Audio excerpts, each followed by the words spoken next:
Oui, pour enchaîner, j'aurais une position évidemment un peu plus critique sur les exemples que tu as donnés, notamment pour couvrir le XXe siècle et ouvrir la question de l'art contemporain, parce que c'est la question de l'art et de l'art contemporain quand même, de la société contemporaine qui t'intéresse.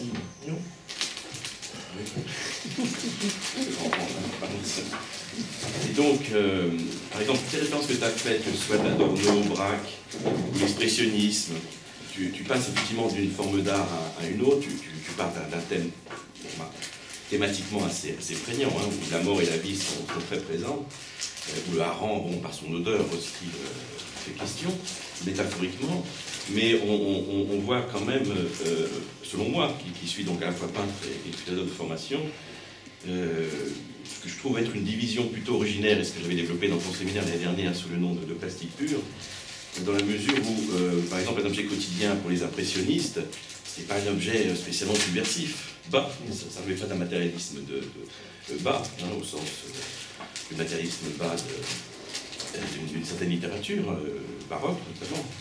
Il s'agit au contraire d'étudier une forme et d'en créer une autre à partir de là.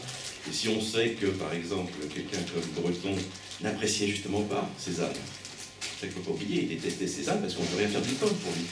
Parce que ce qu'il aimait, c'était effectivement des peintres qui étaient attachés à une expression plus littéraire de l'image, comme tu sais, donc Magritte, Chirico, qui ne sont pas des inventeurs de forme, qui sont plutôt des inventeurs d'image. Je me rappelle l'année dernière, j'avais fait une sorte de ligne de partage qui était peut-être un peu polémique, enfin qui était destinée un peu à éclaircir la rupture qui pouvait exister notamment autour de Duchamp et du dadaïsme, entre une peinture de forme qui inclut l'abstrait, qui inclut l'expressionnisme, et puis une peinture, comment dirais-je, d'image, de sens, et qui pouvait d'ailleurs ne plus être peinture du tout, qui pouvait investir l'espace de la visibilité concrète, donc passer à l'installation comme tu l'as dit. Mais c'est quelque chose qui a été justement pointé par quelqu'un comme Adorno, qui s'est formidablement méfié, d'une manière très critique, de ce passage à la sortie de la peinture, ou du moins à la sortie des arts, de leur travail spécifique sur le matériau. Pour lui, l'art devait être formel, et il stigmatisait, au nom justement d'une réification véritable, un art qui devenait happening. Pour lui, c'était peut-être le compte de la réification. Donc on a un certain nombre d'auteurs radicaux, très critiques à l'égard de la société, qui ont vu au contraire, notamment avec le pop art, et c'était bien placé aussi pour la culture industrielle, dont ils ont vu l'apparition aux États-Unis, une réalité donc orchestrée d'ailleurs, parce que le marché de l'art américain a orchestré le néo-dadaïsme, avec la complicité de Duchamp qui a fait son comeback à cette occasion-là, avec des commandes, comme on sait, de Ruy Demel. Il a refait tout ça Ruy Demel sur commande. Donc là, il a véritablement institué son geste, et non pas créé une subversion originaire dans les années 10. Mais à telle fin de détruire la peinture, parce que son geste était antipictural, il l'exprimait délibérément, et il était antipictural d'autant plus fortement qu'il se réclamait la littérature. C'est-à-dire qu'il a joué délibérément la littérature contre la peinture. Il parlait, j'avais cité ça l'année dernière, de tubes de littérature qu'il fallait injecter dans la peinture pour, en fin de compte, engager une procédure d'extinction progressive de la peinture comme art spécifique. C'est quand même cette radicalité antipicturale qu'il faut avoir à l'esprit si l'on veut comprendre le geste de Duchamp. Donc il y a une anti-peinture qui travaille le dadaïsme à l'origine. Alors j'en veux pour preuve aussi ce que Braque pensait de la peinture, pour qui il s'agissait donc d'un travail tout à fait spécifique sur le matériau, c'est-à-dire les rapports. Il n'avait que ce mot-là à la bouche. Qu'est-ce qu'un rapport? Et c'est un mot cézannien. Qu'est-ce qu'un rapport plastique? Le mot plastique est également utilisé par lui, et par tous ces peintres-là, tous ces peintres cubistes, c'est-à-dire les éléments picturaux qui s'accordent et qu'il faut développer dans un espace pictural lui-même assez autonome, assez spécifique. L'invention du papier décollé, du papier collé plutôt, qui deviendra effectivement décollé par le surréalisme, n'excède pas les règles et le cadre de l'art pictural, excusez Picasso. C'est pas parce qu'on a introduit un matériau effectivement un peu étranger, comme éventuellement de la terre, du sable et un papier journal, que l'on sortait des règles de la peinture. C'était bien évidemment l'utilisation d'un aplat beaucoup plus fort pour équilibrer toute la déstructuration de la forme qui caractérisait le premier cubisme, le cubisme analytique. Donc le rapport plastique est ce qui a guidé Braque véritablement, au point de susciter justement cette expression de la nudité éventuellement. La nudité pour Giacometti à propos de Braque, il parlera de peinture nue dans les années 50. Il parlera de peinture nue. Je rebondis sur tout ce que tu as évoqué progressivement, mais en définitive, je ne crois pas qu'on puisse éclairer un art par un autre art, et je ne pense pas non plus qu'on puisse se laisser guider par des des catégories esthétiques qui proviennent, comment dirais-je, de mouvements entiers. Évidemment, on a le baroque, on a l'expressionnisme, on a le cubisme, on peut voir tout ce qui distingue, par exemple, le cubisme et le fauvisme, y compris l'expressionnisme ou du surréalisme, c'est-à-dire que le cubisme et l'impressionnisme sont vraiment des courants spécifiquement picturaux, qui sont organisés autour d'un travail spécifique, alors que le dadaïsme a quand même été initié par des littéraires, et le surréalisme également, qui ont embrayé sur la révolution picturale et formelle, qui ont emprunté beaucoup de choses à ces artistes-là, notamment le papier découpé, mais pour en faire toute autre chose, pour en faire souvent un art d'image, avec les ruptures qui m'intéressent tout particulièrement, des ruptures comme celle de Giacometti, qui a été donc expulsé du mouvement surréaliste parce qu'il voulait revenir au portrait, c'est-à-dire à l'analyse d'une forme, d'une tête, qui semblait être le comble de la banalité pour Breton, qui ne voyait là rien de particulièrement extraordinaire, si on se contente effectivement de l'analyser, d'en tirer de nouvelles sensations picturales. En réalité, ici, il y a une révolution picturale avec Giacometti, puisqu'il renouvelle la forme. Ce qui compte, c'est de renouveler la forme. Ce n'est pas de la répéter pour en faire un sens poétique, c'est en faire une nouvelle forme, c'est-à-dire travailler le registre formel. Et cette confusion-là a été largement entretenue avec le pop art, à mon sens. Évidemment, je suis un peu dans une position délicate dans ce séminaire, dans la mesure où je tiendrai un peu peut-être le rôle de l'artiste critique qui ne se reconnaîtrait ni dans les autres arts, ni au fond dans certaines philosophies qui recouvrent ces différences entre les arts. Non plus qu'il y ait une sorte de loi du mélange des arts qui m'apparaît l'emporter largement dans les analyses existantes dans les philosophies les plus savantes au XXe siècle. Alors, si on pouvait redistribuer les positions des uns et des autres, je pourrais repartir de la fameuse expression sur laquelle on a beaucoup travaillé, en philosophie, notamment dans le milieu déridien, qui est le mot de Cézanne, je vous dois la vérité en peinture, et je vous la dirai, qui est un mot donc tout à fait simple dans son énonciation première, et qui était donc une lettre destinée à Émile Bernard, que Derrida, après d'autres, a repris, mais il en a fait effectivement toute une réflexion critique sur l'idiome en peinture et sur la spécificité peut-être aussi de la peinture. Mais selon moi, si on décline un peu ces quatre vérités en peinture, y compris le sens qu'on peut prêter à Cézanne prioritairement, la vérité en peinture, donc, en un premier temps, peut s'entendre effectivement, pas en premier temps, enfin, comme une peinture en effigie, une peinture représentée. Ça peut être aussi, d'une manière peut-être plus ambitieuse, mais ce n'est pas certain, la vérité de la vérité essentielle, une vérité... Oui, c'est ça, la vérité en peinture. J'essaie de Cézanne, oui. La vérité en peinture, l'expression. Je vous dois la vérité en peinture. Mais ce n'est pas... C'est en effet, tu as raison de faire appel à cela, qui est en relation... Ce n'est pas directement... en relation, mais c'est quand même tout à fait dans ce sens, parce que moi j'insistais surtout, j'indiquais tout au moins dans quelle mesure la peinture ou l'art ou la peinture peut être contestataire, peut avoir une fonction de contestation, une fonction sinon révolutionnaire, tout au moins contestataire, justement dans le monde moderne, en dehors d'une idéologie explicite que l'art pourrait véhiculer. Donc, je ne sais pas, d'autres voies, le langage d'expression de l'art n'est pas un discours formalisé, il s'exprime par les couleurs, les formes, l'invention de ce que Deleuze a appelé des blocs nouveaux d'espace, comme la peinture, la musique des blocs de temps. Bon, ce sont des choses qui ont un moyen propre d'expression, et qui peuvent justement correspondre à l'idée d'une vérité. Et quelle est la vérité? Tu as raison de poser ce problème.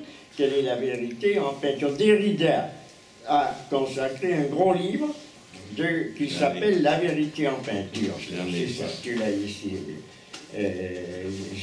Mais très difficile, parce qu'il tourne, il ne donne pas de réponse, et comme toujours Derrida, puisque c'est son principe même qu'il faut comprendre. Il ne donne pas de réponse au problème qu'il soulève, c'est ça.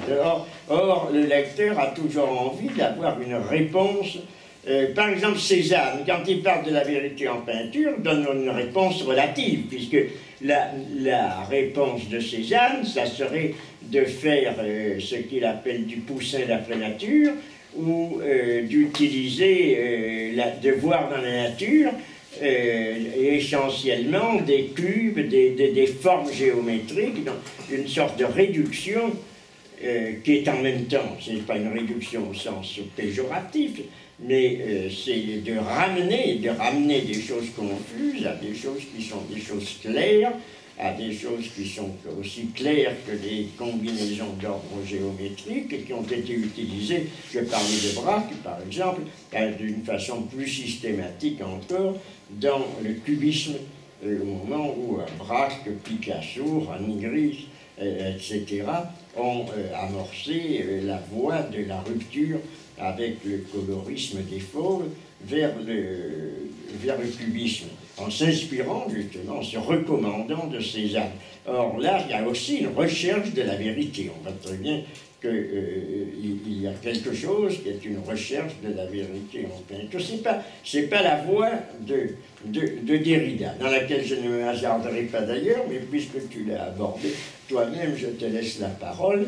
Mais on voit bien comment cette idée de la contestation du monde, de la fonction libératrice ou libératoire et en même temps révolutionnaire de l'art, est liée aussi à une question comme celle de la vérité, puisque c'est bien, si quelqu'un conteste, si quelqu'un envisage une autre forme de société, c'est bien au nom aussi, pas exclusivement sans doute, mais c'est bien aussi au nom de la vérité, donc de quelque chose qui est entendu dans le sens large, d'une vérité des rapports humains, de quelque chose qui ne soit pas entaché d'hypocrisie, qui ne soit pas...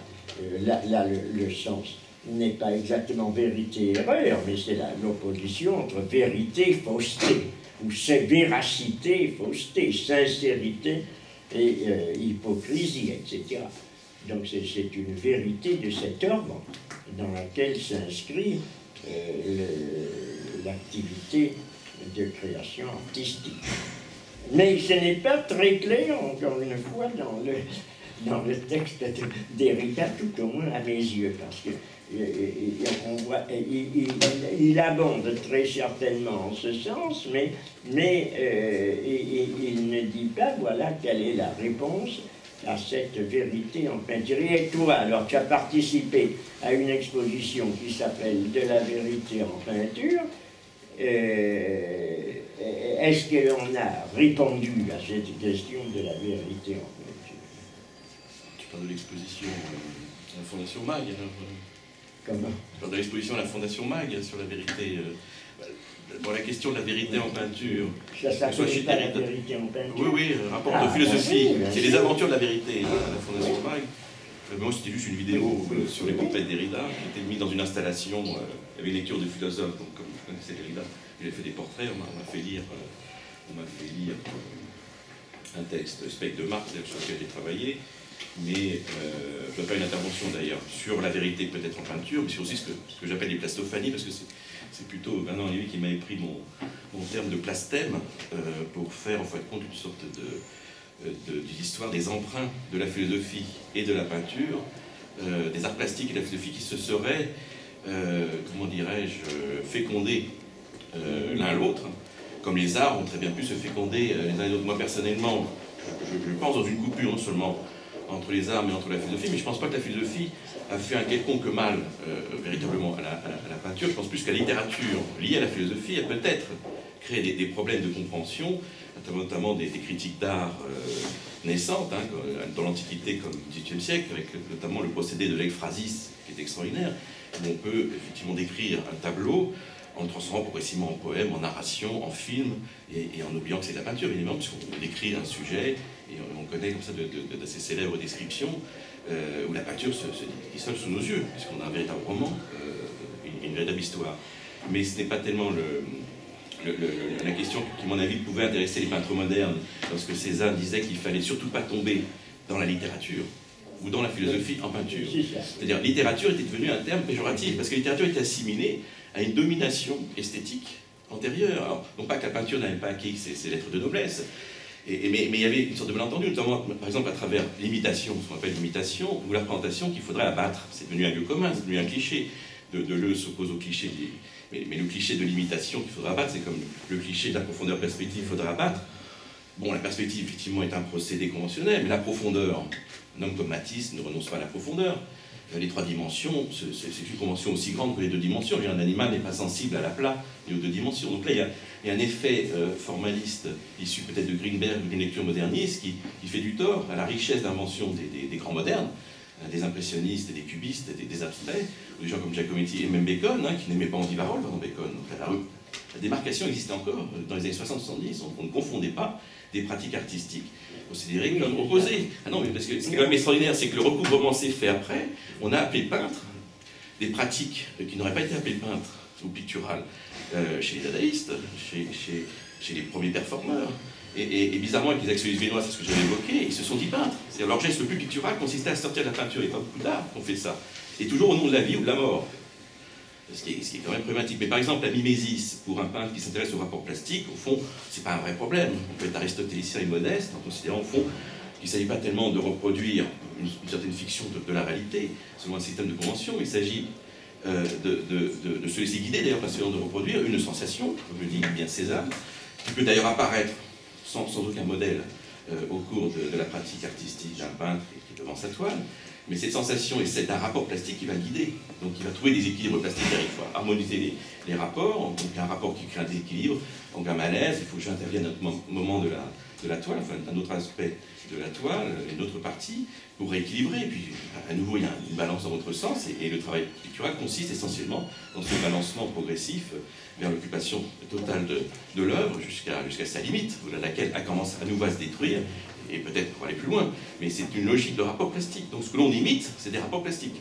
Donc là déjà on est en dehors de la représentation, qui est quand même un peu une tarte à la crème de l'esthétique contemporaine. Surtout qu'au nom de la critique de la représentation, on cite carrément un objet, c'est-à-dire qu'on fait des performatives d'objets. C'est-à-dire on va faire une installation, il n'y a pas plus académique paradoxalement que cela. J'ai toujours été frappé d'ailleurs de voir à quel point le geste de Duchamp pouvait s'apparenter à un geste qu'on avait reproché aux académiciens.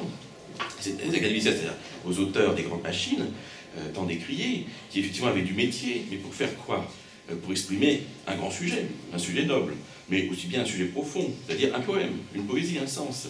Ils étaient très, très littéraires, bien évidemment, très, très cultivés, et puis c'était des gens qui admiraient la perfection technique, c'est un morceau de bravoure. Or, qu'est-ce qu'admirait par-dessus tout Duchamp? On le voit bien d'ailleurs dans l'exécution très artisanale de ses... Bon, quand il est fait lui-même, ces installations, mais il était admiratif de l'objet industriel. C'est quand même très frappant. Comment dépasser une hélice, disait-il. Comment dépasser une hélice? On ne peut pas faire mieux. Évidemment, si on considère que l'art, ça consiste à faire un artisanat absolu, et s'il s'agit de faire une recherche de forme, l'hélice, c'est un peu simple. Quelques rapports plastiques, ça, on ne nouvelle pas un registre formel avec ça. Alors que le travail de Picasso et de Matisse, qui gardent effectivement, de par leur expérience de peintre, toute une pratique, toute une réserve de richesse antérieure, ont renouvelé notre vision du monde sans chercher à la subvertir, là encore. Hein, on a confondu les effets de provocation d'image très involontaires, parce que le nu de l'Olympia, bien sûr, c'est une prostituée, enfin, c'est surtout un modèle qui n'a pas été idéalisé. À l'époque, on ne supportait pas les bleus sur les visages, mais je ne suis pas sûr que les peintres ont voulu peindre des cadavres, comme on l'a dit. Donc il y a souvent un malentendu dans la subversion. Et après, les professionnels de la subversion post-dadaïste qui se sont institués, dans les années 60 aussi, eux ont délibérément essayé de choquer encore le bourgeois à une époque où les jeux étaient faits. C'est-à-dire qu'on le voit bien aujourd'hui. Un milliardaire collectionneur d'art contemporain ne cherche rien d'autre que se sentir provoqué, sachant toutes les limites de cette provocation. Ça ne change ni le monde. S'il s'agissait de changer le monde, là on a un échec tout à fait retentissant.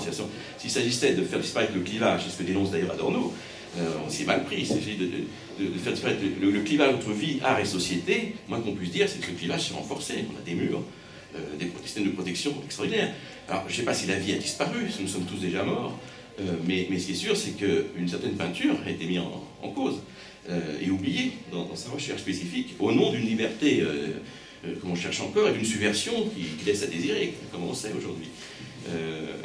Dans la mesure où là, il y a répétition, qui finit même par lasser ceux qui ont défendu, depuis les années 60, ce geste qui relève pour moi beaucoup plus d'un changement de mœurs, d'un changement de rapport au corps et à la vie en général, qu'un changement de forme. Et je crois que le rapport de la forme a été plutôt mis de côté. Bon, des gens comme Bacon ont continué à travailler la forme, mais par son témoignage, on le voit bien, si on sort des règles qui ne sont pas académiques, enfin, du registre propre à la peinture, qui est quand même le plus grand champ d'expérimentation des formes visuelles que je connaisse et qui a fait ses preuves. Voilà. Il y a des interventions, des questions, c'est ça. Vous avez suivi, non?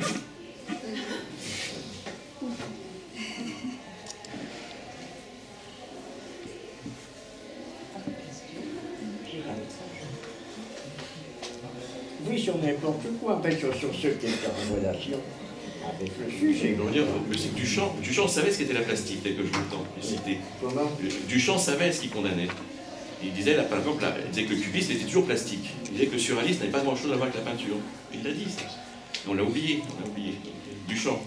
Marcel Duchamp. Ah, Duchamp. On n'a pas parlé de Duchamp, oui. Mais...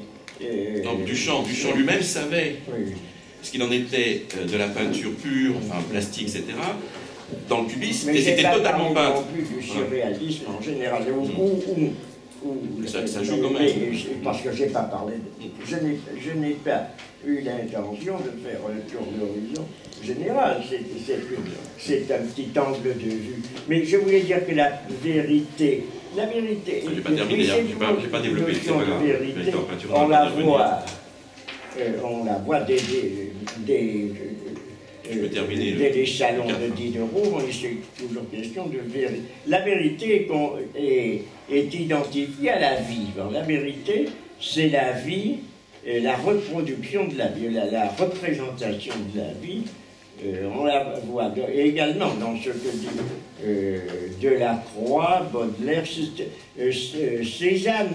Cézanne donc marque peut-être une petite différence, puisque j'ai dit que pour lui la vérité chez Cézanne, c'est la conformité du tableau correspond à une analyse du réel qui va retrouver des formes élémentaires, fondamentales, comme, puisque c'est lui-même qui le cite, comme le cube ou le cylindre ou la sphère, qui n'est pas, c'est une autre forme. À partir de ce moment-là, il y a, c'est certain, l'indication d'une autre forme de vérité. Ça ne veut pas dire qu'il n'y ait pas de vie, loin de là, puisqu'il y en a chez Cézanne, il y en aura également chez d'autres.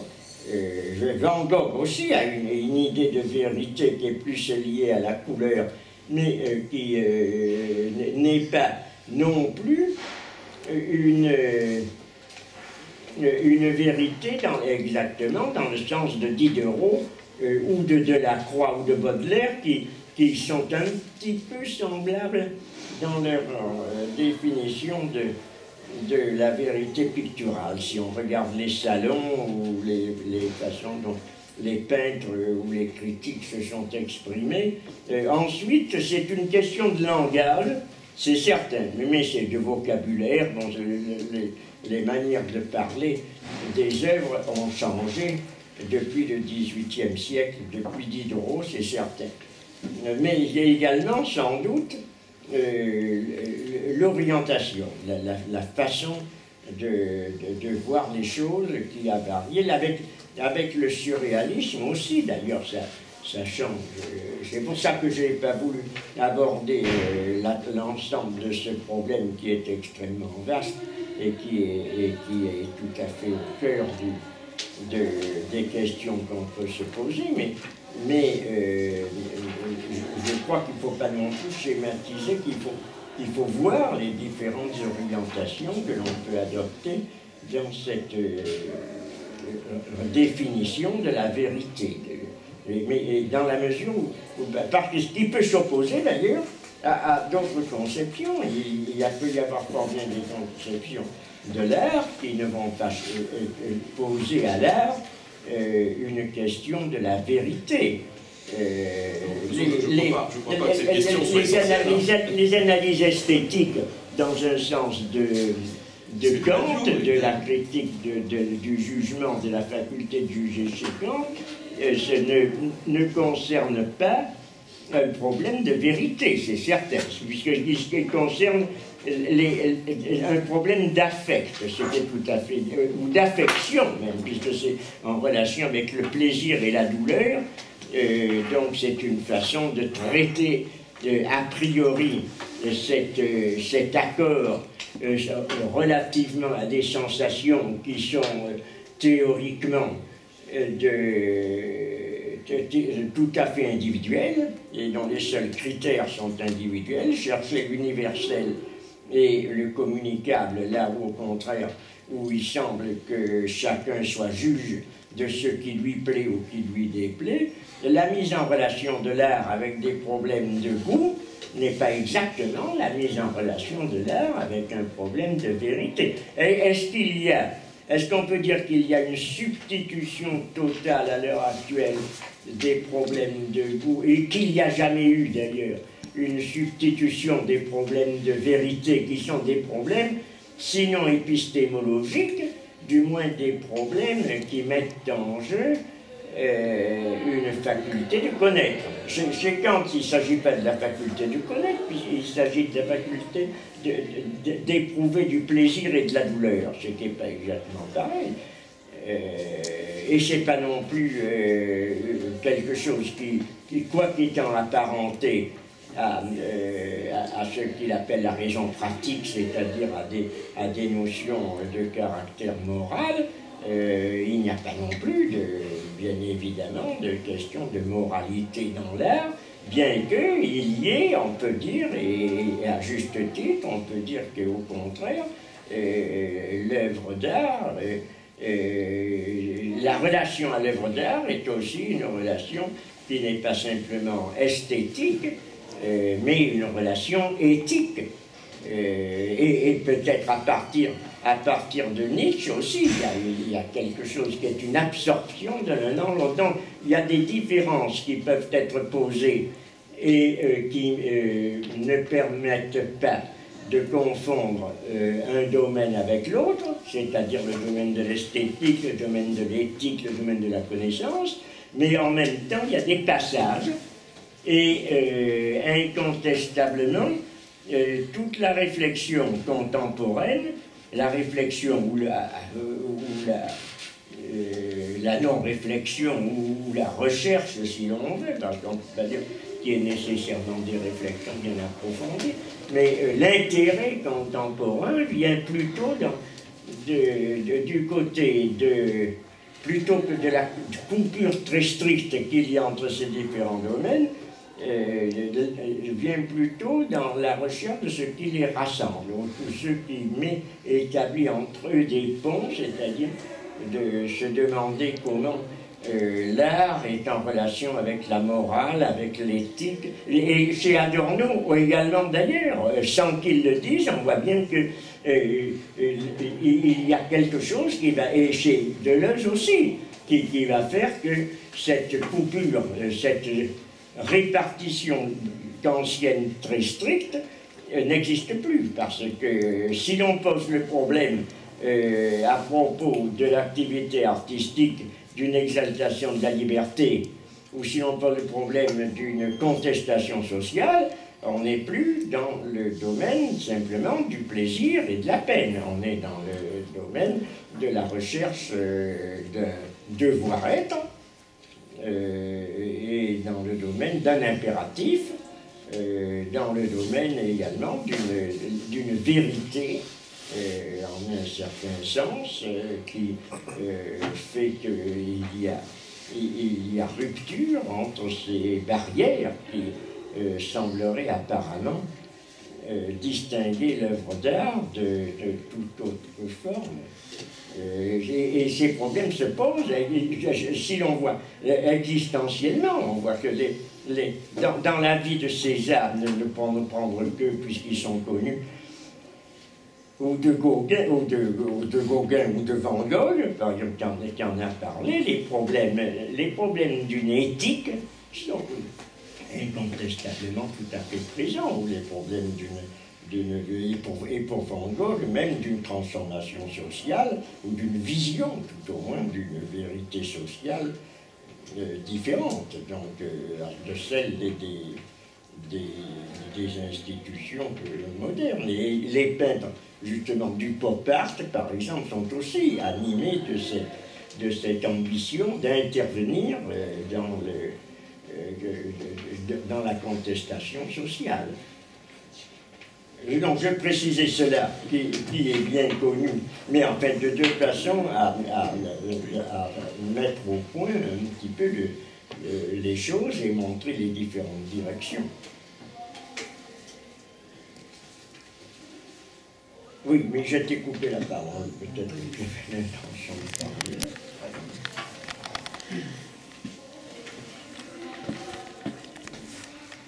Cazou, non, tu n'avais pas l'intention d'intervenir.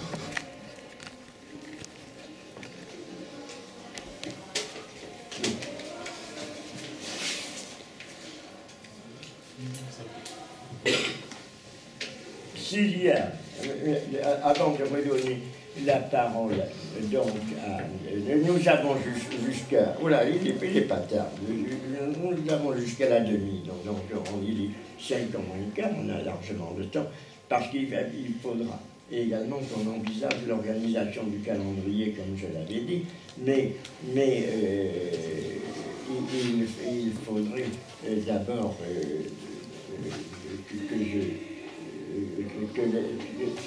que l'assistance s'exprime relativement à des choses peut-être que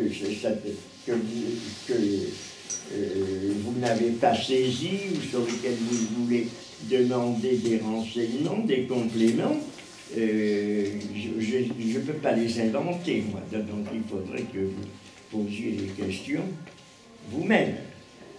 S'il y a des choses qui vous semblent peu claires, contestables, critiquables, etc. Donc il faudrait pouvoir poser des questions, sinon on ne peut pas progresser.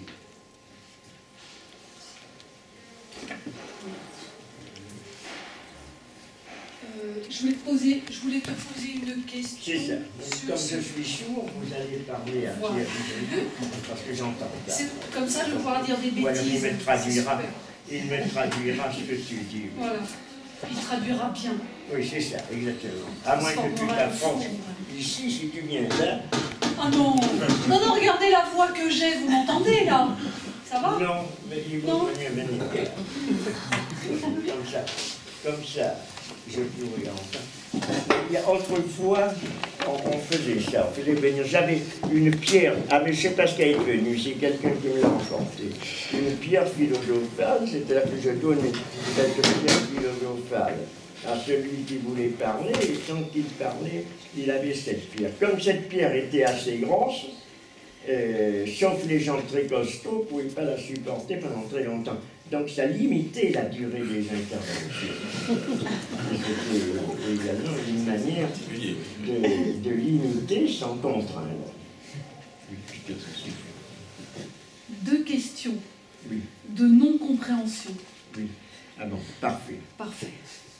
Première question, je voulais, en fait, à un moment donné, mais j'ai peut-être pas bien saisi, en tout cas je voulais avoir des éclairages là-dessus, sur ta position, parce que tu dis que les arts ne se mélangent pas, enfin qu'on aurait tendance à mélanger les arts, et que c'est ça qui te gêne, et que tu es pour une ligne de partage entre les arts.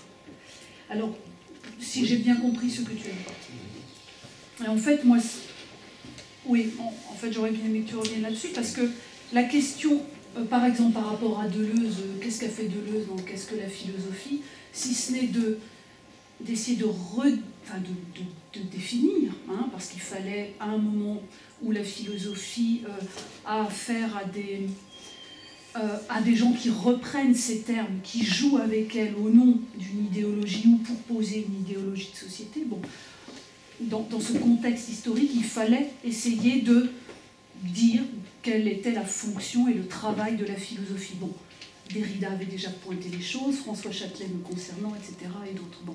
Mais enfin, en tout cas, Deleuze et Guattari l'ont formulé. Mais il me semble que dans Qu'est-ce que la philosophie, ce qui est très intéressant, c'est justement, ils essaient justement de reposer le travail de chacune de ces disciplines, tout en insistant sur une chose qui est finalement assez simple, qui est qu'il y a des passages entre les disciplines.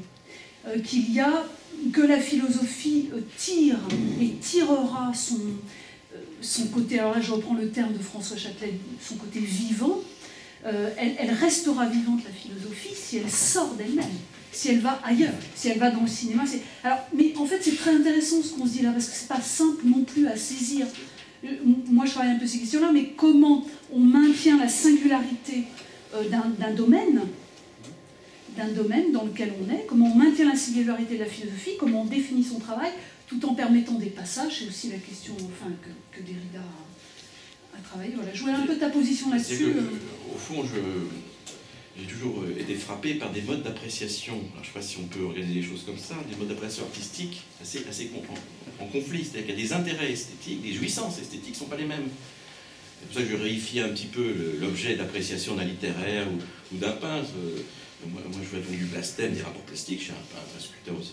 Mais un littéraire, il va nous plaquer un verbe vivant, un verbe de vie, un mot. Il ne peut pas sortir du mot, lui. Et la vie, c'est presque sa spécialité. À la limite, un peintre peut lui laisser la vie. Le peintre n'est pas censé s'intéresser spécialement à la vie. En tout cas, quand il peint, Giacometti le disait à Jean Genet, moi, je ne m'intéresse absolument pas à ce qui se passe dans votre tête, ni même ce qui se passe dans la rue immédiatement. Moi, je sais comprendre ce que j'ai devant les yeux. Et puis d'en tirer quelque chose. Et il a fait comprendre un rapport plastique à Jean Genet, qui lui parlait de sa tête dans son portrait, ce qu'il appelle de plastophonie, sa tête qu'il retrouvait donc là, entièrement présente dans le tableau, une tête massive, pleine, etc. Donc il commençait à jouir littérairement. C'était très explicite, il commençait à en faire un poème, tout un discours de sa propre tête, comme ça, seul, isolé, dans sa souffrance profonde, qu'il retrouve dans la peinture. C'était la même, pour lui c'est la même. Et puis, au fond, Giacometti va lui offrir le tableau.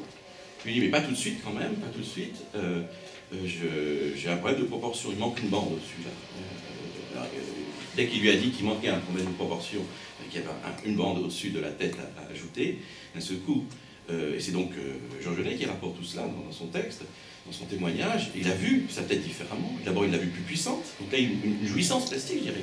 Il a témoigné de ça, qui n'avait rien à voir avec ce qu'il disait juste avant, qui était pourtant totalement littéraire. Donc, il a fait un passage qui a été une sorte de rectification des formes. Il dit, mais là, pour moi, cette tête, elle n'allait pas, elle n'était pas proportionnée. Là, elle est beaucoup plus puissante, elle est beaucoup plus forte.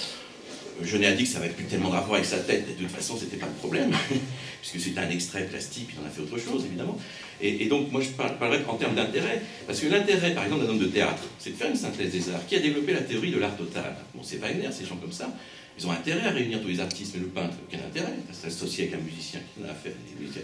Donc c'est ça le problème, c'est qu'on oublie complètement les gens qui sont plus insérés d'ailleurs dans la société, qui ne peuvent pas exister dans leur atelier, qui sont en contact, en relation, dans le relationnel, comme on dit si bien aujourd'hui. Les architectes aussi d'ailleurs, mais quand même, un peintre, un sculpteur, au fond, il n'a pas tellement besoin du monde. En un premier temps, il s'isole, et puis, il peut, bien sûr, sympathiser avec des poètes, avec des écrivains.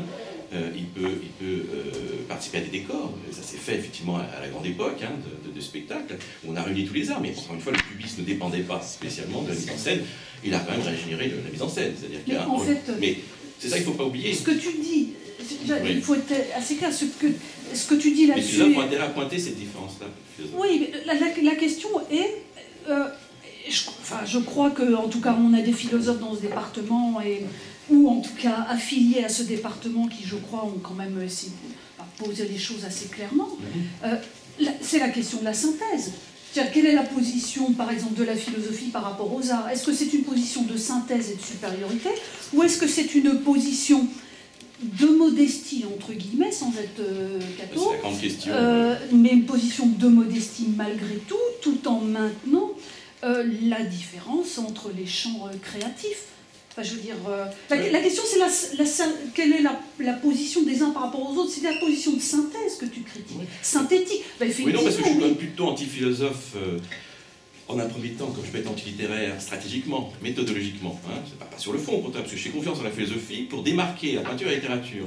Alors qu'en général, bon, un peintre peut être aussi bien intimidé par la philosophie, évidemment, mais surtout se servir de la littérature pour penser sa peinture, et donc embrayer sur ce qu'avait dit Baudelaire, dire il y a rien de tel qu'un sonnet, pour traduire et exprimer une peinture. Moi, c'est une catastrophe. Le sonnet des phares n'a rien à voir avec la peinture. Je connais beaucoup de peintres qui trouvent très bien le sonnet des phares, mais en fait, ils passent d'un monde à l'autre, ils ne s'en servent pas dans leur peinture, mais ils sont contents, c'est flatteur, de toute façon, d'entendre un autre art s'exprimer sur votre art. Mais en réalité, il n'y a pas de vérité, là. On change de registre complètement. Et alors, je pointerais même... je crois que c'est ce qui avait fait cette anecdote, très bien. C'est Baudelaire lui-même, parce qu'il a, évidemment, il fait partie des premiers artistes qui étaient confrontés à un discours de vérité de la part des peintres formels. Enfin, Matisse discutant avec Aragon, c'est ça aussi. C'est quand Aragon s'est trouvé face à un problème d'équilibre. Matisse lui a parlé du problème d'équilibre dans une toile, qui ne l'intéressait pas immédiatement. Et ce discours formaliste spontané, c'était pas intellectualiste, c'était pas du formaliste d'ailleurs au sens péjoratif, c'était vraiment le travail à l'œuvre. On le voit bien chez Braque, c'était très sensible, mais il tenait à distance un certain discours littéraire pour la sauvegarde d'une pratique picturale qui, malgré tout, a été mise en danger par des gestes extra-picturaux qui viennent du néo-dadaïsme, essentiellement des années 60. Donc, moi, je crois qu'il y a, contrairement à ce qu'on a dit, même Derrida, qui a écrit un texte évidemment assez pertinent sur la loi du genre. Il n'y a pas tellement la notion de genre, contrairement à ce qui s'est fait en son nom dans mon anglo-saxon. Mais pour moi, il y a une loi du mélange des genres, peut-être beaucoup plus retorse, et qui vient de la littérature. La littérature a intérêt, c'est son intérêt. Et quand on voit Proust parlant de peinture, c'est une catastrophe pour un mec comme... Je parlerais même de syndrome d'Elstir. Il le dit lui-même, à tout moment, le peintre de la recherche parle en poète. Il parle de la mer comme d'une architecture, de l'architecture comme d'une mer. On bascule dans un monde de sensations extraordinaires que moi j'aime beaucoup, mais la peinture est quasiment inexistante. Oui, c'est ça. C'est un vrai problème. Comment faire pareil la peinture là? Bien sûr, on l'avait abordé, et pour finir, le problème de la vérité, qui était la vérité philosophique en peinture, parce que c'est ça qui est évoqué dans l'expression de la vérité en peinture, et qui est l'objet aussi bien de l'inesthétique, ou l'esthétique, enfin l'inesthétique de Badiou, selon son terme, qui a essayé de retracer héroïquement, mais je crois qu'Ancien l'a fait aussi, et bon, évidemment, Bernard Lévy d'une autre manière l'a fait dans son exposition, quelque chose comme les époques des rapports entre philosophie et peinture. Bizarrement, on garde le mot peinture pour désigner ce qui n'est plus de la peinture. Enfin bon, ça permet au moins de créer une continuité, en tout cas de la grotte Chauvet jusque Kissarine éventuellement. Et donc, on parle de moment platonicien. Voilà, comme le disait bien Badiou, donc au fond, la vérité est plus importante que l'art. C'est le modèle. L'art est abaissé, et la vérité est didactique, et l'art doit être didactique pour être de la vérité. Bon, Aristote, lui, sépare les deux, moi je suis plutôt aristotélicien. Ce qui compte, c'est la vérité de l'art, petite vérité qui est peut-être très très loin de la vérité tout court, et qui est un des 4 moments d'ailleurs de la vérité en peinture, décliné par Derrida, donc une vérité de l'art pictural, et éventuellement une vérité dans le médium pictural, ce qui n'est peut-être pas la même chose. Enfin, si on fait une plastophanie, ce serait bien de savoir comment les peintres peut-être ont exprimé un concept de vérité picturale dans leur peinture même, et qui ne serait pas la plat de Greenberg, qui ne serait pas un formalisme à 2 plans, quoi. Ça serait tout autre chose.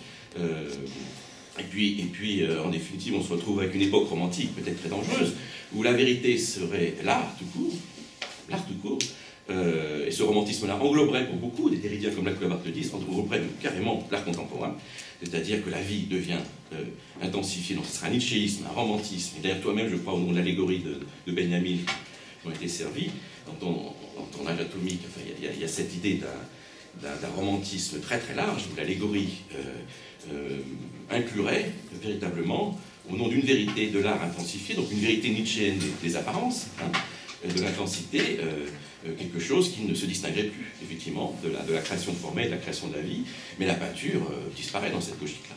Dans bon sens, et c'est les écrivains, les poètes qui s'y retrouvent. D'ailleurs, c'est un problème littéraire, les poètes. Ce sont les romantiques. Je ne suis pas sûr qu'il y ait une peinture romantique, par exemple. Donc il faut se méfier du baroque. Ce qui est amusant, c'est que baroque est un concept issu des arts plastiques, de la joaillerie, par parler d'irrégularité. C'est un terme très péjoratif qui vient de l'Académie d'architecture française pour désigner une architecture méprisée d'origine italienne ou allemande, etc. Alors c'est devenu un terme évidemment très très vaste par la suite avec Eugène Dors, donc c'est un vrai problème. Comment délimiter en plus des catégories qui vont finir même par emporter la pensée deleuzienne à un moment donné. Donc c'est Leibniz, il y a peut-être une philosophie baroque, mais pour moi ça fait problème. On a une désignation précise dans un registre et ça devient une philosophie. On n'est pas sûr qu'il y ait une époque baroque. Il y a un art baroque, on peut le délimiter, mais c'est pas sûr non plus. Une peinture romantique, j'en suis pas sûr du tout, puisque quelqu'un comme Malraux a été le premier à dire, au fond de la Croix, c'est un retour à la peinture vénitienne. Il y a plutôt des registres formels, que moi j'appellerais par exemple gestuel ou atmosphérique, c'est-à-dire où la touche l'emporte, où les passages l'emportent, où la matière l'emporte. Bon, ça a peut-être existé dans l'Antiquité grecque, hein, mais ça apparaît nettement au XVIe siècle avec Titien et quelques autres, Doré. Et puis ça ressurgit bien sûr avec Velázquez, ça ressurgit avec Delacroix, ça ressurgit. Donc c'est un registre ouvert, inépuisable, qui a été contrebalancé par un retour à l'aplat, mais c'est pas un aplat persan ou roman, c'est pas un aplat pour déconstruire avec tous les guillemets possibles ou démystifier l'illusion de la profondeur de la présentation classique. C'est simplement une intensification d'un autre type d'espace qui a toujours existé, qui est peut-être plus vieux d'ailleurs que l'espace atmosphérique, et qui est l'espace donc de la peinture romane, etc. Et c'est une intensification de l'aplat. Et un homme comme Matisse, lui, se servait au contraire des accidents de matière. Donc il faut rester au niveau de la peinture elle-même, ou d'un autre art d'ailleurs, comme la musique, pour comprendre comment on peut appliquer un terme générique qui devient une catégorie d'ensemble, et qui permettrait parfois d'inclure au bénéfice d'une forme d'art, par exemple le théâtre, la littérature, le cinéma, mais au détriment d'une forme d'art qui a trouvé son champ d'expérimentation, mais qui, souvent, est quand même déplacée plus que les autres, il faut le reconnaître. On n'a pas d'autre champ artistique qui soit à ce point-là converti à autre chose. Et pour moi, c'est une autre forme d'art. Et j'en veux, pour finir, encore une fois, pour preuve le sentiment que peuvent avoir des peintres comme moi, lorsqu'ils visitent l'exposition d'art contemporain, j'ai l'impression que tous les arts sont là, tout simplement. C'est-à-dire que je suis obligé d'utiliser d'autres modes d'appréciation, littéraires, de la danse, de la chorégraphie, comment dirais-je, du cinéma, et tous les autres arts sont là. Et la peinture, un petit espace, bien sûr, on ne pourra pas dire que la performance est totalement liée à la danse, au théâtre, mais quand même. Et qu'est-ce qu'on dirait si on faisait l'inverse? C'est qu'on présenterait, par exemple, voilà, un spectacle de théâtre, plus de comédiens. Si on faisait le coup inverse, moi le coup inverse, plus de comédiens, plus de disco, plus de théâtre, on met une toile à la place. Et on dit ça, c'est du théâtre. Attention, tout le reste, c'est dépassé. C'est ça, c'est le théâtre. La littérature, idem, le langage verbal, c'est terminé, l'alphabet, etc. Vous faites une image, une peinture, vous supprimez tous les textes. Et ça, c'est la littérature, la vraie, unique. Pour moi, le coup a été fait à l'envers. Et d'ailleurs, c'était élément fait par Duchamp. On pourrait le faire pour la danse, on met un tableau, on le déplace un peu, ça c'est la performance et la danse, mais je ne veux plus le corps humain. Le corps humain avec la danse, oui, non, c'est attendu, c'est dépassé ça. Donc mettre un tableau, ça c'est la danse pure. Vous voyez, ça ne bouge pas, d'ailleurs, pour moi, ça serait le renversement que je ferais. Je crois comprendre un peu ce que tu veux dire. Ce que tu critiques, c'est une certaine manière. J'avais déjà dit ça la dernière. Ouais, mais j'étais pas. C'est en ligne, c'est en ligne. C'est une certaine manière de faire de l'art aujourd'hui, qui est cette espèce de mélange des genres qui n'est pas un vrai mélange, c'est-à-dire c'est un peu le n'importe quoi, c'est ça que tu critiques, ça j'entends bien. Je ne dis pas que c'est n'importe quoi, c'est très, très réglé aussi, ouais. Mais ça donne un plastique, on va pas rester là. Mais qui d'ailleurs a justifié des concepts aussi riches que la plasticité. Moi j'étais en but, quelque part, dans le milieu déridien, avec mes portraits de ma théorie de la plastique pure, quand même, à la plasticité selon Malabou, à la plasticité ou à la plastique comme formation du peuple, ça va quand même très loin chez la Coulabart. En fait, moi je dis simplement quelque chose de... Voilà. On ne peut pas traiter à la fois de la totalité de tout. Non. On peut poser des questions j'ai répondu à ta question. Claires, à laquelle on répondra d'une façon... Mais c'est des choses qui vont être récurrentes, tu vois, dans l'année. Vas-y. Une seconde chose, mais là je ne sais pas si ça va être bien formulé, tant pis. C'est cette question de la répétition chez Deleuze. C'est très difficile à penser une répétition. Il y a en fait l'objet d'un tout un livre. Oui, bien sûr. Mais ça ne peut pas se résumer oui. Mais c'est difficile à... Vous avez essayé tout à l'heure de concrétiser ça, c'est-à-dire... cette répétition que produit l'art, qui n'est pas la répétition idéologique, mais c'est bon, c'est un peu là-dessus. J'aurais voulu vous faire éclaircir. Ça ne reçoit pas de définition, absolument, à mon avis.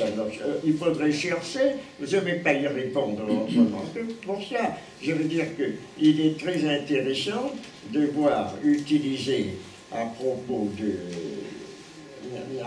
de l'art, d'ailleurs qui est mis en général, mais on pourrait l'appliquer à des formes d'art. Voilà, par exemple, un concept qui fait qu'il y a un pont entre différentes formes d'art, mais qui n'utilise pas toujours, qui n'utilise pas de la même façon. Il y a répétition, mettons dans la création romanesque, lorsque l'on dit répétition profonde de la mémoire, en un certain sens, qui d'ailleurs n'est pas celui de Deleuze, puisqu'il considère que ce qui est important chez Proust, ce n'est pas la mémoire, mais ce sont les signes, bien que les signes sont liés à la mémoire, donc on peut malgré tout passer par-dessus cette sorte d'exclusive que paraît prononcer Deleuze dans Proust et les signes, et utiliser cette expression de mémoire relativement à Proust. Donc on peut dire qu'effectivement, son livre est construit sur une répétition profonde d'une mémoire qui n'est pas une mémoire habitude, pour employer l'expression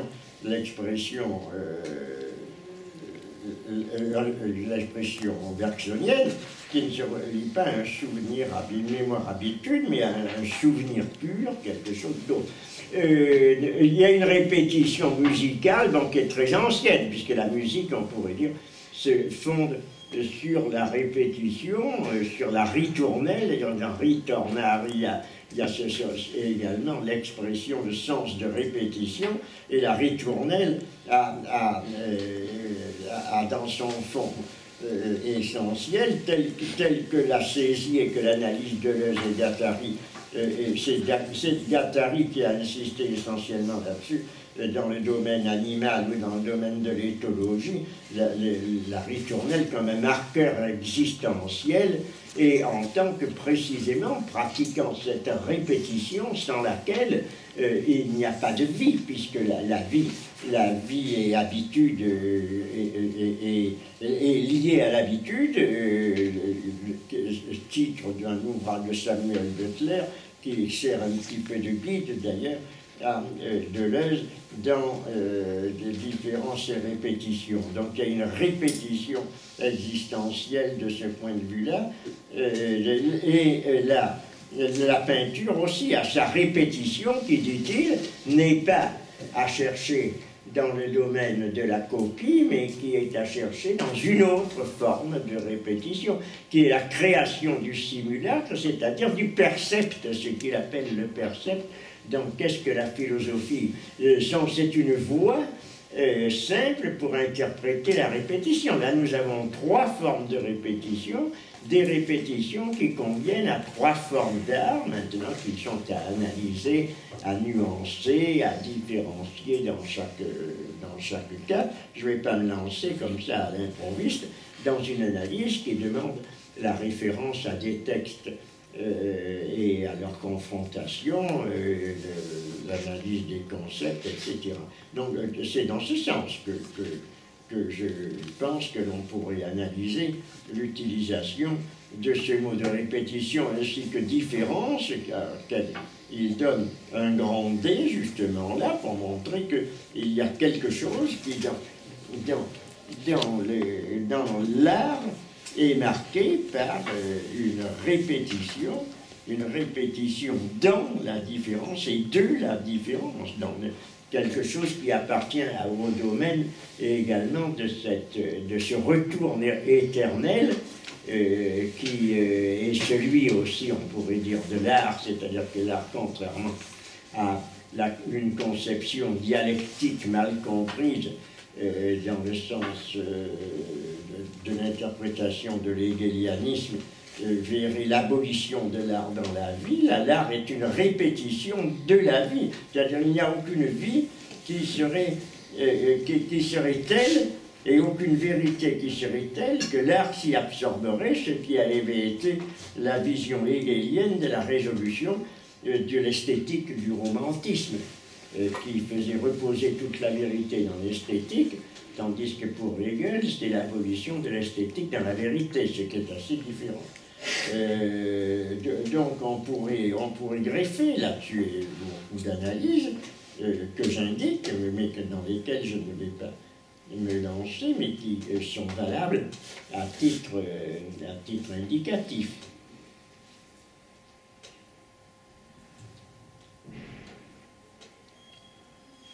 Donc c'est comme ça que l'on voit intervenir là la notion d'art, l'appel à la référence à l'art à la fin de différences et répétitions, comme une sorte d'aboutissement un petit peu de l'ensemble. On ne peut pas dire que l'ensemble des différences et de répétitions serait donné dans cette vision artistique ou esthétique de la vie, mais ce n'est pas totalement exclu, c'est-à-dire parce qu'il y a également ces Deleuze, à cette époque-là et dans ce livre et partout, cette inspiration nietzschéenne de la vie esthétique ou de l'esthétique comme intensification de la vie, donc l'impossibilité de séparer les deux domaines. On peut bien les séparer dans un certain moment pour l'analyse, pour montrer justement les différences, mais en définitive, on voit bien qu'il y a un renvoi à une référence incessante de l'une à l'autre. Donc l'écriture et la vie, par exemple, que les deux étant inséparables, bien qu'à certains moments on puisse les séparer, et même que ce soit nécessaire dans certaines formes d'analyse.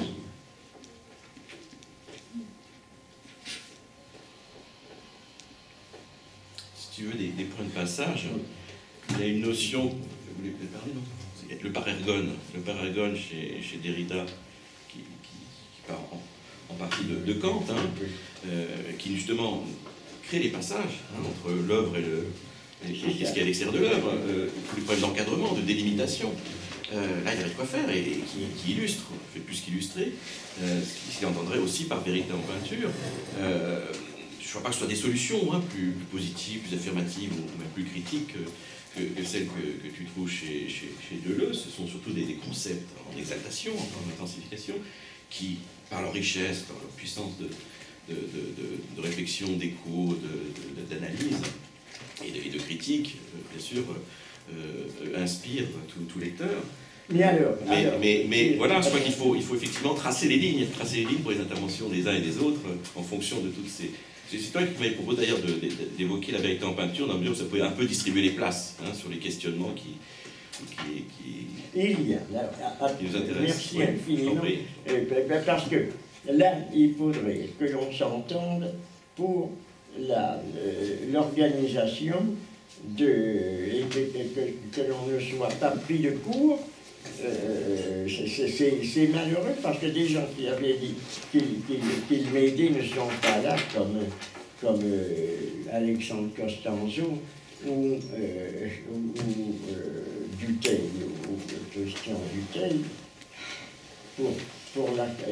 parce que cette continuation, il faut la programmer à l'avance. Il faut que tu les contactes. Il y a comme programmation, il y a comme possibilité de continuer à la fois dans ce sens et dans un sens différent, c'est parce que chaque personne fera avec son thème et dans le sens différent. Pour lancer le séminaire, je compte effectivement sur des personnes qui déjà sont préparées, que j'ai contactées, d'autres qui voudront s'y insérer peuvent d'ores et déjà méditer leur propre intervention et entrevoir le moment où elles pourraient intervenir. Je voudrais... donne-moi ce cahier, s'il te plaît, tu serais bien gentil. Non, le cahier des noms, il n'est pas là, c'est ça. Nous allons, et je vais l'écrire, repérer en premier lieu les dates. Alors, aujourd'hui, je le mets quand même, et je le barre puisque c'est passé. C'était le 10 octobre. Le 10 octobre, donc c'est passé. La semaine prochaine, c'est le 17, puisque c'est bimensuel, il n'y a rien le 17. Donc ça nous donne le 24 octobre. Il faudrait savoir si le 24 octobre est universitairement, et ça je n'en sais rien personnellement, est universitairement un jour de congé ou un jour d'ouverture de la fac. Est-ce que vous avez l'idée des congés de la fac Les congés de la et fac, des je ne sais ouvertures pas, de mais la fac? À Paris, c'est les vacances. c'est les vacances normalement. À ce Oui, moment-là, mais c'est les vacances scolaires à C'est des Paris. vacances scolaires. Scolaire, mais la fac, À la fac, je ne sais pas. Ferme Hein? pas en général. Universitaire, c'est pas toujours le même. Oui, c'est Parce ça. que si l'on ne maintient pas le 24 octobre, on est foutu. Parce qu'ensuite, on a, en décembre, ça nous mène 24. 7 jours après le 24, c'est le 31. Donc on ne fait rien. Le 31, c'est la veille du 1er novembre. D'ailleurs, le 1er novembre, régulièrement, c'est congé. Donc, mais après le 31, ça nous donne le 6. Le 6 novembre. Le 7. Le 6 novembre, Le 7. nous pouvons. Le 7. Le 7. 7. Comment le 7? 7, monsieur Pourquoi Cher. le 7? Parce que 31. Lundi, mardi, mercredi, jeudi. 7. Jeudi 7. Vous voulez le voir? Et le jeudi antérieur, c'était le pas le jeudi 31. est un 7. C'était le 31. C'est le 7. C'est le 7. 7. Et, Sept. et 31 et 7, ça fait pas 8. Non, René, c'est le 7. C'est J'ai le regardé 7. le calendrier. C'est le 7. Ici, c'est le 7. C'est un vrai calendrier. Si vous voulez mettre en question le calendrier. Ce que vous voulez. Voilà. On compte toujours en additionnant 7 Oui, au Le chiffre. jeudi 7. C'est ça. 24 et 7 fait 31. Et 31 et 7 fait 8. Non, parce que le 31 compte comme 0. René, le 31 compte comme 0, puisque le premier c'est le lendemain. Mais en début, ça fait 7. Voilà. Ah ben c'est ça, alors 7. Donc ça nous fait le 7 novembre. 7 novembre, 14. Ah ben ça revient sur les... Non, 14. 14 et 7, 21. 21. 21 novembre. 21 et 7, Ça fait 28. 28. Ah, 28 et 7, ça fait encore un saut. Ça fait le 5. 5 décembre. Mais ça, là, c'est à 30. Il y a 30 jours. C'est le 28 et 7, Le jeudi, c'est un 5. 29, 30. 5 décembre. Ça fait le 7. 5. Le 5. 5. Le 5 Elle décembre. a un calendrier. Ça. Ça fait 5 décembre. On a un calendrier. Et c'est le jour. 5 c'est- décembre. Il y a le colloque ce jour-là 5 et 7, 12. sur Lionel Soukaz. 12 et 7, Ah, René. le 5, Sous 15. il y a, paraît-il, le colloque sur Lionel Lionel Soukaz. Soukaz. Oui. C'est le 5. ah ben je m'en contrefous. Vous en fichez. Très bien. Mais nous, on va Deuxième subversion totale. peut-être vous lâcher, nous. On va peut-être vous lâcher, nous, du coup. Parce que nous, on l'aime bien, Lionel. Il n'y a pas de... Oui, mais il n'y a pas de... Pourquoi ils font un colloque le 5 novembre? Décembre, c'est du 4 au 7 Décembre. décembre. 5 décembre. C'est Tout décembre. ça ici, là. Oui, Paris 8 Ben. Ou alors, il peut y avoir une possibilité, étant donné que le colloque, que Lionel Soukaz est un cinéaste, et que notre thème s'insère parfaitement dans le domaine du cinéma, on peut y aller, mais à une condition qu'on ne nous fasse pas payer pour aller des places, pour aller à ce colloque. Ce sera gratuit complètement et ce sera à Paris 8 le 5.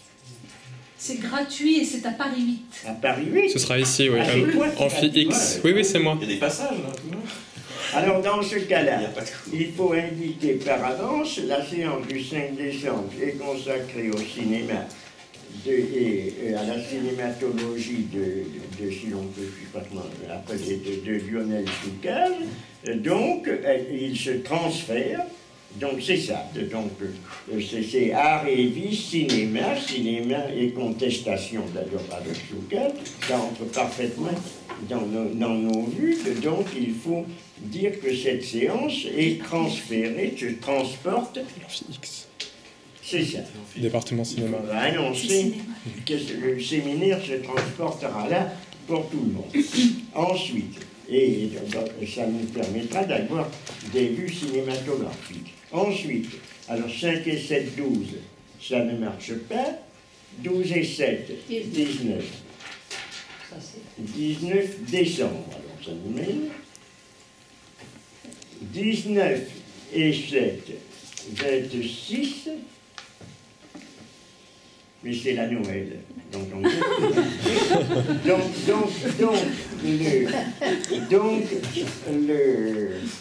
le trimestre comprend Oh mon Dieu, c'est terrifiant.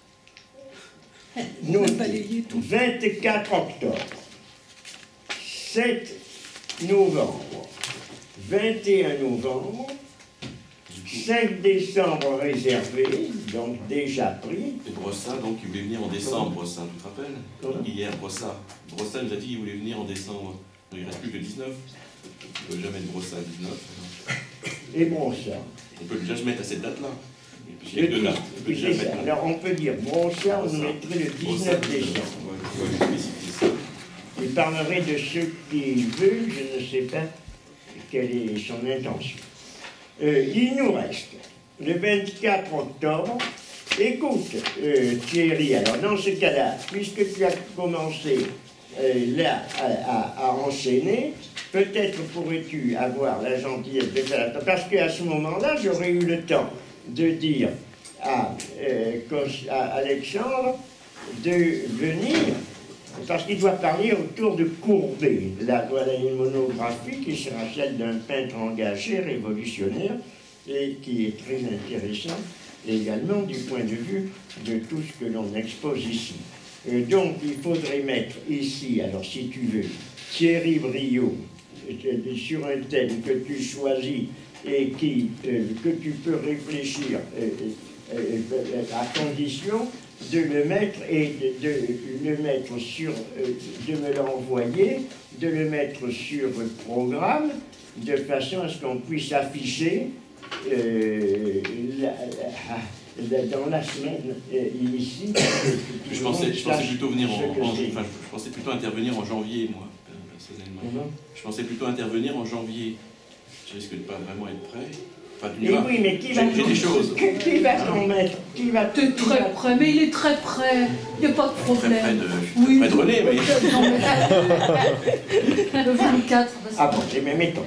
Alors, le 7 novembre, il nous resterait le 7, il nous resterait le 7 et le 21 novembre, où il se peut que je demande, mais sinon je ne sais pas, je lui ai pas dit, il y avait Georges Bleuss qui voulait intervenir, mais je ne sais pas quand.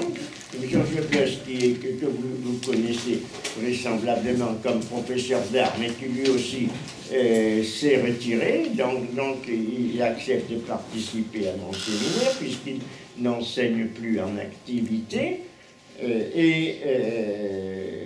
Quelqu'un comme Alexandre Costanzo, sur seulement là, il faudrait que je m'entende, alors il faudrait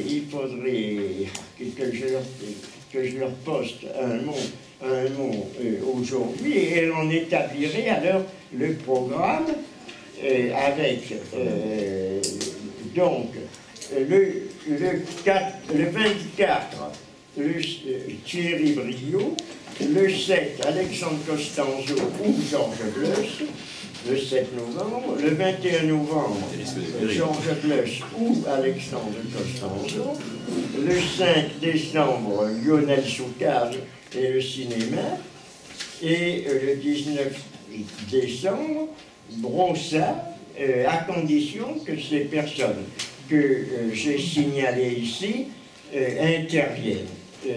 Vous direz que moi-même, si j'interviens, parce que chaque fois j'interviens. Là, tu aurais pu intervenir tout seul ce jour-là. J'interviens en présentation d'ordre général, mais donc j'interviens aussi dans le courant. Mais là, c'est pour donner une pluralité et une variété aux présentations. On pourrait déjà prospecter ce que je mets à titre de prospection dans le courant du trimestre. Il y avait la personne ici présente, Nathalie Perrin, qui achève plutôt sa thèse sur François Châtelet, et tu avais dit que la pensée, ou les écrits plutôt, puisque ce sont des écrits que tu as réunis, philosophiques, esthétiques et artistiques de François Châtelet, pourraient faire l'objet d'une présentation. Oui, on peut faire les arts, on peut faire la fonction de l'art chez François Eh bien, Châtelet. c'est ça. Alors, quand on pourrait le mettre, quand ça te gênera pas. On pourrait le mettre à partir de janvier. Oh, si vous avez... Non, je peux... Non, je peux intervenir avant, si vous voulez. Vous me direz, c'est vous qui me direz. Et on ne peut pas avant, puisque Ah oui, d'accord, c'est bloqué. Et S'ils voilà. sont là. On peut intervertir, hein, si tu veux intervenir là. Ou alors qu'il n'y a personne. Ça Je va pas peux être t'avertir s'il n'y a personne. C'est François Châtelet. Je n'ai pas tout à l'heure. Et oui, c'est ça. Monsieur Mais alors, Restif, Monsieur Restif. le mois de janvier commence quand? À partir du 9. S'il est trop près du premier, le jeudi ne va pas. Mais il faudrait prendre le second jeudi. Ah si, Le 9. Ah. C'est le 9. j'ai pas. C'est pas janvier. Le Tu 9 vas pas les janvier. jeudis. Non, j'ai pas de janvier parce que Non, ça ça va va. être là. Nathalie. On n'a pas Le les 9. Et Le ça- 9 C'est le 9 janvier, le janvier. 9 C'est un jeudi. C'est un jeudi. C'est le Le premier 9. jeudi? Non, Premier le jeudi, c'est premier le 9. jeudi, c'est le 2. Ah bon? Le... Le 2 Ah oui. qui est Ah le non, premier là. Donc c'est le 9. Donc, il C'est faut... le neuf. non, nous recommençons en janvier, le 9 janvier. Alors, nous établissons dans l'abstrait 9 janvier, 9 et 7, 16, 16 et 7, 23. 23. Non, c'est un peu alors. Bah, j'ai le 23. calendrier, donc c'est ça. 23 et 7, 30. 30, de sorte que ça nous conduit en février. Oui, Il n'y le a que 6. deux séances. En janvier. Janvier avec 2, oui. Ça En va, ouais. janvier, oui. Oui. Eh bien oui, c'est marché. Dès qu'on aborde février, et on a les congés généraux, tout le monde part, on ne sait pas où. C'est le 6 février. C'est ça le problème. 6 février. Et les congés d'hiver. Et ça, tu t'en fiches, tu seras parti. Je ne les ai pas. Voilà, les congés, je ne À sais moins pas. que tu fasses une communication de taïwanoise On fera une vidéo. avec C'est la ça. vidéo. Tu la filmes et puis on te filme comme ça. Et après, on projette. Oh, je pense que les congés généraux, c'est vers le 21. Quelque chose comme ça, c'est pas. Pardon. Les congés généraux, je pense que Ça c'est vers ça fin nous février. mènerait au 7 février. 6. 6. 6 février. C'est dit, Paul. 6 février. C'est le 6. Si elle dit. Si elle dit, hein. C'est mon calendrier qui dit. 6 et 7, 13. 13. 20 et 7, 20. Après, c'est le 20. 20 et 7, 27, Oui. 27 et 7. 34. Est-ce que c'est une année bissextile? Oh, j'en sais rien.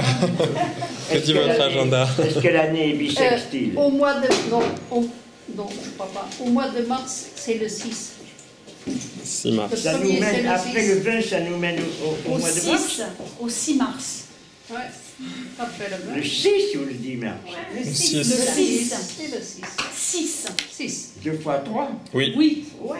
Bon, on peut s'arrêter là, parce qu'il y a peut-être alors interruption semestrielle à ce moment-là. Voilà. C'est possible pour le premier semestre. Oui. Ah, encore que le C'est premier facile à fixer, semestre. hein, on a un calendrier. On peut fixer toutes les dates si tu veux d'avance.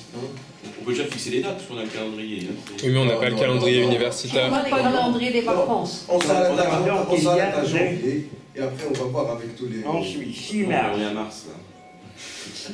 13 mars, 20 mars. Ah, d'accord, ça continue. On ne peut pas s'arrêter.